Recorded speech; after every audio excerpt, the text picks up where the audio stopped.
Good evening. Tonight we're reading Sense and Sensibility by Jane Austen. Chapter 25. Though Mrs. Jennings was in the habit of spending a large portion of the year at the houses of her children and friends, she was not without a settled habitation of her own. Since the death of her husband, who had traded with success in a less elegant part of the town, she had resided every winter in a house in one of the streets near Portman Square. Towards this home she began, on the approach of January, to turn her thoughts, and thither she one day abruptly and very unexpectedly by them asked the elder Miss Dashwoods to accompany her. Elinor, without observing the varying complexion of her sister, and the animated look which spoke no indifference to the plan, immediately gave a grateful but absolute denial for both, in which she believed herself to be speaking their united inclinations.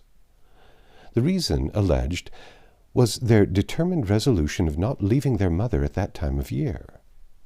Mrs. Jennings received the refusal with some surprise, and repeated her invitation immediately. "Oh, Lord, I'm sure your mother can spare you very well, and I do beg you will favour me with your company, for I've quite set my heart upon it. Don't fancy that you will be any inconvenience to me, for I shan't put myself at all out of my way for you. It will only be sending Betty by the coach, and I hope I can afford that. We three shall be able to go very well in my chaise, and when we are in town, if you do not like to go wherever I do, well and good, you may go with one of my daughters. I am sure your mother will not object to it, for I have had such good luck in getting my own children off my hands, that she will think me a very fit person to have the charge of you, and if I don't get one of you at least well married before I have done with you, it shall not be my fault. I shall speak a good word for you to all the young men, you may depend on it."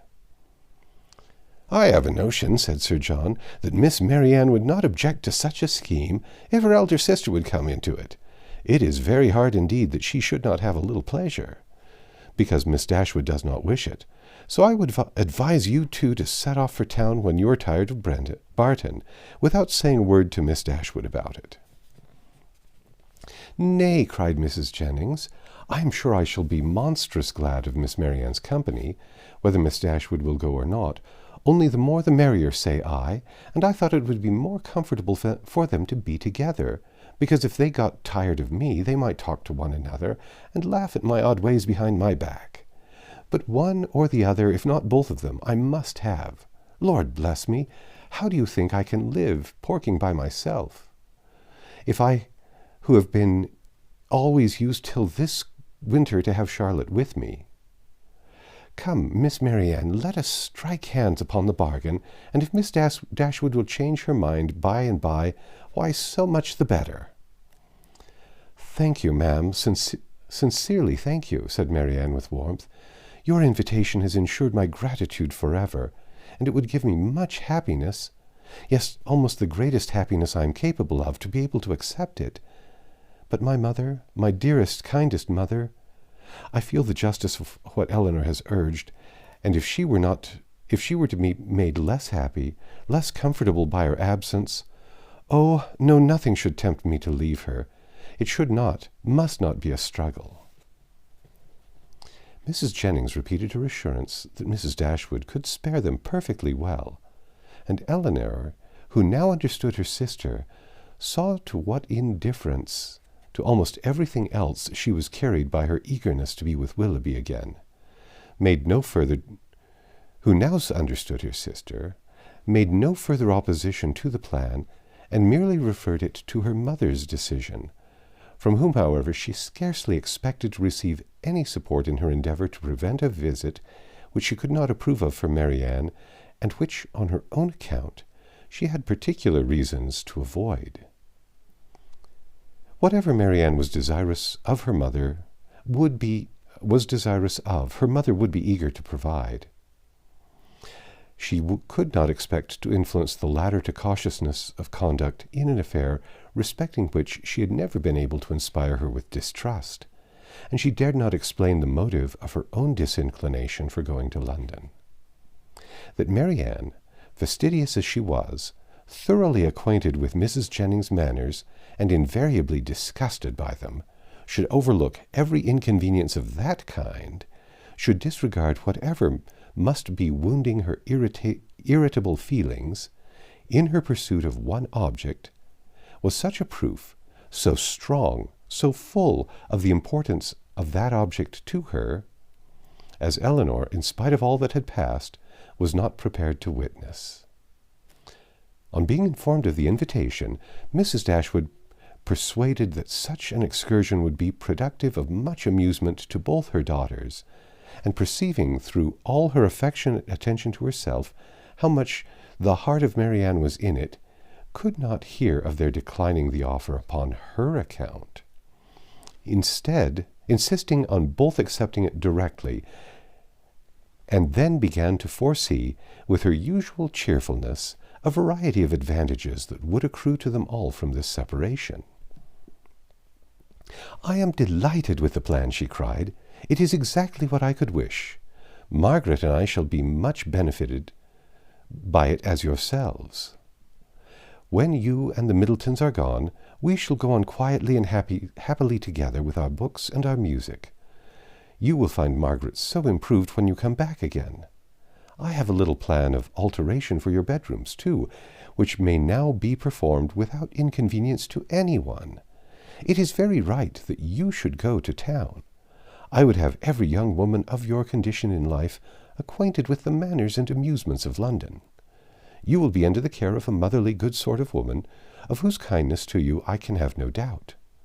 And in all probability you will see your brother.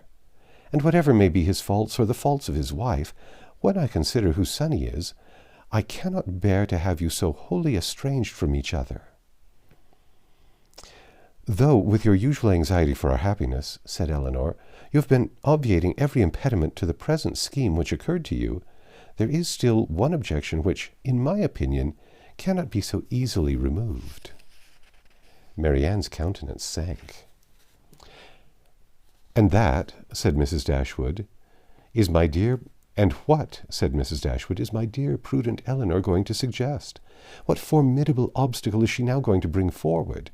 Do not let me hear a word about the expense of it." "My objection is this. Though I think very well of Mrs. Jennings' heart, she is not a woman whose society can afford us pleasure, or whose protection will give us consequence." "That is very true," replied her mother, "but of her society, separately from that of other people, you will scarcely have anything at all, and you will almost always appear in public with Lady Middleton."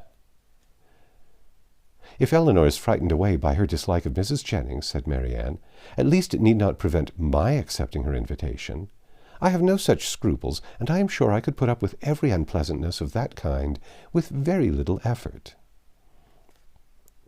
Elinor could not help smiling at this display of indifference towards the manners of a person to whom she had often had difficulty in persuading Marianne to behave with tolerable politeness, and resolved within herself that if her sister persisted in going, she would go likewise, as she did not think it proper that Marianne should be left to the sole guidance of her own judgment, or that Mrs. Jennings should be abandoned to the mercy of Marianne for all the comfort of her domestic hours. To this determination she was the more easily reconciled by recollecting that Edward Ferrars, by Lucy's account, was not going to be in town before February, and that their visit, without any unreasonable abridgment, might be previously finished. "I will have you both go," said Mrs. Dashwood. "These objections are nonsensical. You will have much pleasure in being in London, and especially in being together, and if Elinor would ever condescend to anticipate enjoyment, she would foresee it there from a variety of sources. She would perhaps expect some from improving her acquaintance with her sister-in-law's family." Elinor had often wished for an opportunity of attempting to weaken her mother's dependence on the attachment of Edward and herself, that the shock might be the less when the whole truth were revealed. And now on this attack, though almost hopeless of success, she forced herself to begin her design by saying, as calmly as she could, "I like Edward Ferrars very much, and shall always be glad to see him. But as to the rest of the family, it is a matter of perfect indifference to me whether I am ever known to them or not." Mrs. Dashwood smiled and said nothing. Marianne lifted up her eyes in astonishment, and Elinor conjectured that she might as well have held her tongue. After very little farther discourse, it was finally settled that the invitation should be fully accepted. Mrs. Jennings received the information with a great deal of joy, and many assurances of kindness and care. Nor was it a matter of pleasure merely to her. Sir John was delighted, for to a man whose prevailing anxiety was the dread of being alone, the acquisition of 2 to the number of inhabitants in London was something. Even Lady Middleton took the trouble of being delighted, which was putting herself rather out of her way. And as for the Miss Steeles, especially Lucy, they had never been so happy in their lives as this intelligence made them. Elinor submitted to the arrangement, which counteracted her wishes with less reluctance than she had expected to feel. With regard to herself, it was now a matter of unconcern whether she went to town or not, and when she saw her mother so thoroughly pleased with the plan, and her sister exhilarated by it in look, voice, and manner, restored to all her usual animation, and elevated to more than her usual gaiety, she could not be dissatisfied with the cause, and would hardly allow herself to distrust the consequence.